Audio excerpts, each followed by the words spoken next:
होश में आ जाओ, होश में आ जाओ, होश में आ जाओ। मुश्ताक गनैया मैं डिस्ट्रिक्ट कुपवारा से आया हूँ। ये बाकी अनंतनाग से आए हैं, पुलवामा से आए हैं कुछ disable person in press colony के अंदर। बीइंग ए डिसेबल पर्सन जिसकी डिसेबिलिटी 100% है, क्या वो सरकार की स्कीम का फायदा नहीं उठा सकता?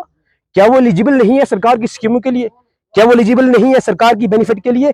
मुझे एलजी साहब अपने राजभवन से एक चीज बता दे कि एलजी साहब एक आया हुआ case in the valley of Jammu and Kashmir they provide for disability person, एक बता दे, एक पूरी वैली के अंदर बता दे कि किसी भी जिस्मानी तौर माजूर लोगों को आया हुआ केस दिया हो, हमारे मसलों को हल किया जाए।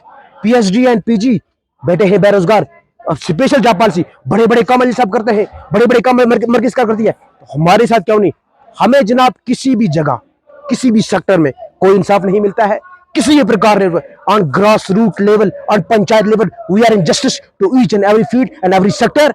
हमें इंसाफ नहीं मिलता है जनाब। बड़े बड़े दावे किए जाते हैं, lollipop only for disabled person in the valley of Jammu and Kashmir. Pension को बढ़ाया जाए, जो 1000 रुपया देता है ना, 1000 रुपया, मैं कहता हूं एलजी साहब के कि अपने किसी भी एम्प्लॉयज को आप 1000 रुपया दे दो, वो दिन में काम करके दिखाए।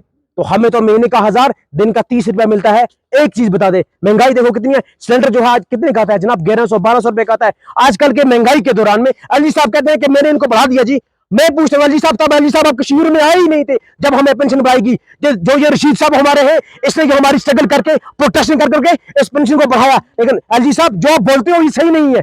पहली डिमांड हमारी है कि सरकार हमारी पेंशन को फिलफॉर इनकी 1000 से 5000 की जाए। Out of state Haryana, Chandigarh, Bihar, UP, Maharashtra, वहां पे अगर है तो यहाँ पे क्यों नहीं है? दूसरी बात यह है कि जो हमारे पढ़े लिखे बेरोजगार डिसेबल पर्सन है, जो पीजी है, जो पीएचडी है, जो एमए है और डबल बीएड करके बैठे, उनके लिए स्पेशल जॉब पॉलिसी होनी चाहिए। अगर एलजी साहब क्या ये सरकार की नौकरी नहीं कर सकते? क्या ये सरकार के हद इख्तियार में नहीं आ सकते?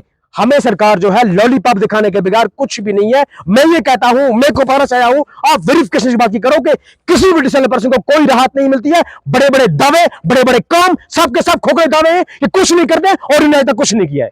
होश में आ जाओ, होश में आ जाओ, होश में आ जाओ। आज वर्ल्ड डिसेबिलिटी डे है जो पूरे दुनिया में मनाया जाता है। हमारे मुल्क में भी मनाया जाता है, यूटी में भी मनाया जाता है, मगर बदकिस्मती से यहाँ पर इस तरीके से मनाया जाता है कि जिस्मानी तौर नाक़िस लोगों को एक साल में एक बार याद किया जाता है। वो भी इसलिए कि वो अपने पार्टियां किया जाएंगे, वो चाय की पार्टियां किया जाएंगे और बड़े बड़े रकूमत निकाले जाएंगे प्रोग्रामों के लिए।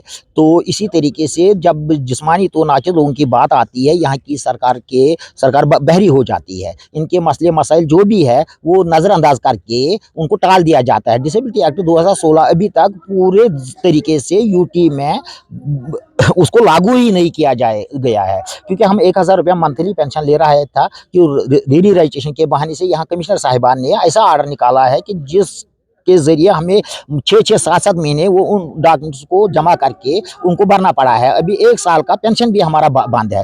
तो हम चाहते हैं कि वो पेंशन भी वागुजार किया जाए और साथ साथ जो हमारा 1 साल का मतलब जो पेंडिंग ये है, तो इसके साथ साथ 1000 जो हम ले रहे हैं उसको भी बढ़ाकर 5000 किया जाए। और हमारे जो बेरोजगार लोग हैं, लिखे पढ़े हैं या टेक्निकल हैंड है, उनको रोजगार दिया जाए। और जो कम लिखे पढ़े लोग हैं उनको सॉफ्ट लोन दिया जाए ताकि वो भी अपना रोजी रोटी कमा सके इज्जत के साथ। और साथ साथ बिजली का बिल है या वाटर सप्लाई का बिल है, बहुत सारे हैं, टैक्सेस है वगैरह, वो हम पर लागू ना किया जाए।